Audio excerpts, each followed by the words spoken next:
પોરબંદરની સિવિલ હોસ્પિટલમાં દર્દીના પરિવારજનો પર હુમલાની ઘટના સામે આવી છે, જેમાં મિયાણી ગામના એક યુવાન, તેની પત્ની અને પુત્ર પર હુમલો કરી જાનથી મારી નાખવાની ધમકી અપાઈ હોવાના આક્ષેપ થયા હતા.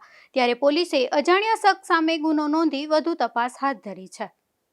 પોરબંદર નજીકના મિયાણી ગામે રહેતા ભાયા પૂંજા સોલંકીએ પોલીસમાં નોંધાવેલ ફરિયાદ મુજબ 27 જૂનની રાત્રે તેમના મોટા ભાઈ પ્રેમજી સાથે ઝઘડો થયો હતો. આ ઘટનાના અનુસંધાનમાં પ્રેમજીની પત્ની શાંતિબેન ફિનાઇલ પી લેતા તેમને સારવાર માટે પોરબંદરની સરકારી હોસ્પિટલમાં ખસેડવામાં આવ્યા હતા.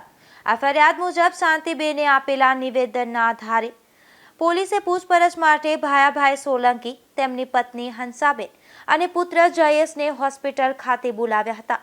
જ્યાં પોલીસ પૂછપરછ પૂર્ણ થયા બાદ હોસ્પિટલના આંખ વિભાગ પાસે ભાયાભાઈના મોટા ભાઈ અને તેમના પુત્ર વચ્ચે બોલાચાલી થઈ હતી. ત્યારે હોસ્પિટલના સુરક્ષા કર્મચારીઓએ વચ્ચે પડી મામલો શાંત કરાવ્યો હતો.